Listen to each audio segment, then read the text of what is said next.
Desde o início da fé cristã, a Igreja sempre proclamou que Jesus Cristo é verdadeiro Deus e verdadeiro homem. Essa é a verdade central do mistério da encarnação, pela qual o Filho Eterno de Deus assumiu a nossa natureza humana para nos salvar.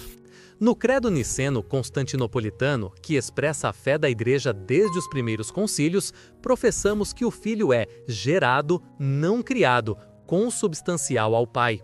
E, ao mesmo tempo, afirmamos que ele se encarnou pelo Espírito Santo no seio da Virgem Maria e se fez homem. Essas duas verdades, a geração eterna do Filho e o seu nascimento no tempo, estão no centro do mistério de Cristo. Elas revelam a união inseparável entre o que ele é desde toda a eternidade e o que ele se tornou por nossa salvação. No Credo Niceno, a Igreja Católica afirma que o Filho de Deus é eternamente gerado, mas o Senhor também afirma que o Filho de Deus nasceu da Virgem Maria. Por isso, a pergunta que iremos responder na nossa resposta católica de hoje é: se o Filho é eternamente gerado do Pai, então como ele também pode nascer da Virgem Maria? A resposta a essa pergunta é bastante simples. Todavia, não é tão fácil assim de entender. Por isso, tenha bastante atenção e fica comigo aqui até o final do vídeo para entender tudo. A Sagrada Escritura revelam que ele é, ao mesmo tempo, o Filho do Homem, como afirma o Evangelho segundo São Mateus, capítulo 12, versículo 8, e o Filho de Deus, como reconhecem até mesmo os espíritos malignos, em Mateus, capítulo 8, versículo 29. Esses dois títulos expressam o mistério da união entre a divindade e a humanidade em uma única pessoa, Jesus Cristo. Para compreender isso, é preciso olhar para o modo como Deus se manifesta e se relaciona conosco na história da salvação.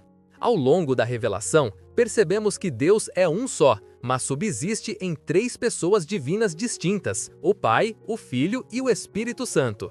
Esse é o mistério da Santíssima Trindade. Um só Deus em três pessoas, iguais em natureza, distintas em relação.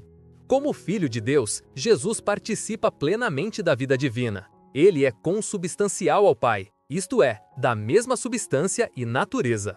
Sabemos também, pela fé, que Deus é imutável, não muda, não sofre variações e é perfeito em si mesmo.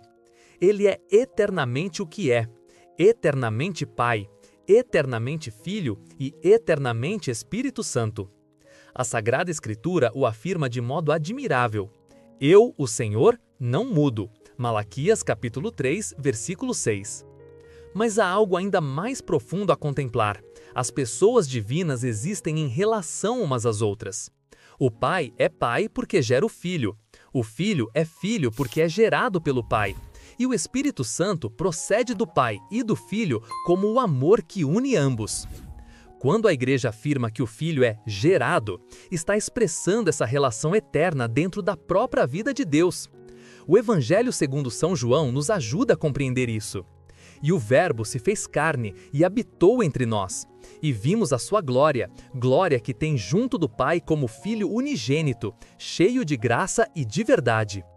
O mesmo evangelista diz ainda: Deus nunca foi visto por ninguém. O Filho unigênito, que está voltado para o seio do Pai, este o deu a conhecer. Essa geração do Filho não é um evento que aconteceu em algum momento no tempo, pois o tempo é parte da criação. A geração do Filho ocorre fora do tempo, na eternidade de Deus. Por isso dizemos que o Filho é eternamente gerado do Pai, um mistério que não podemos medir com categorias humanas, mas que contemplamos como expressão do amor eterno de Deus. Ao refletirmos sobre a expressão gerado, é importante compreender seu verdadeiro significado à luz da fé da Igreja. No uso comum, muitas vezes associamos o termo gerar simplesmente a nascer. No entanto, na teologia cristã, essa palavra possui um sentido muito mais profundo. Gerar significa fazer existir ou causar o ser. Mas, no caso de Deus, isso não implica início ou mudança, pois em Deus não há tempo nem sucessão de momentos. Assim, quando o Credo Niceno afirma que o Filho é gerado do Pai, não quer dizer que ele tenha começado a existir, mas que sua origem eterna está no Pai, sem que isso implique subordinação ou desigualdade. O Pai é a fonte do ser do Filho, mas ambos partilham da mesma natureza divina. É por isso que o Credo proclama com clareza: gerado, não criado, consubstancial ao Pai. A palavra criado se aplica às criaturas, àquilo que Deus chama à existência a partir do nada, dentro do tempo e da história. Mas gerado se refere à vida íntima de Deus, um mistério eterno em que o Pai comunica toda a sua natureza divina ao Filho. Como afirma o prólogo do Evangelho segundo São João, no princípio era o Verbo, e o Verbo estava junto de Deus, e o Verbo era Deus. Evangelho segundo São João, capítulo 1, versículo 1. Essa é a geração eterna. O Filho é Deus de Deus, luz da luz, coeterno e coigual ao Pai. Agora, ao contemplarmos o outro grande mistério da nossa fé, voltamos nosso olhar para a encarnação do Verbo. O mesmo Filho eterno de Deus, que é gerado desde toda a eternidade, escolheu entrar na história humana. São João expressa esse mistério de modo sublime. E o Verbo se fez carne e habitou entre nós. E vimos a sua glória, glória que tem junto do Pai como Filho unigênito, cheio de graça e de verdade. Para realizar o plano de salvação do Pai, o Filho assumiu livremente a nossa natureza humana. Ao encarnar-se, ele entrou nas realidades próprias da nossa existência, o tempo, o espaço, as limitações e até o sofrimento. Ele nasceu realmente de uma mulher, a Virgem Maria, e entrou na história em um momento preciso, em um lugar concreto, como qualquer ser humano. O Evangelho segundo São Lucas recorda com simplicidade e profundidade este acontecimento. Enquanto estavam em Belém, completaram-se os dias dela, e deu à luz o seu filho primogênito, envolveu-o em faixas e o deitou numa manjedoura. Lucas capítulo 2, versículos 6 e 7. O nascimento de Jesus é, portanto, um evento histórico, inscrito no tempo dos homens, mas que revela o amor eterno de Deus. Na eternidade, o Filho é gerado do Pai. No tempo, ele nasce da Virgem Maria.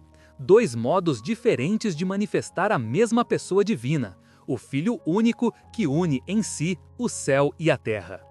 E aqui reside a beleza desse mistério. O mesmo Filho eterno de Deus, gerado pelo Pai na eternidade, é nascido de uma mulher, a Virgem Maria, no tempo. Assim, o primeiro ato é divino, obra do Pai, que gera o Filho desde sempre. O segundo é humano, obra de uma mulher que concebeu e deu à luz pela ação do Espírito Santo.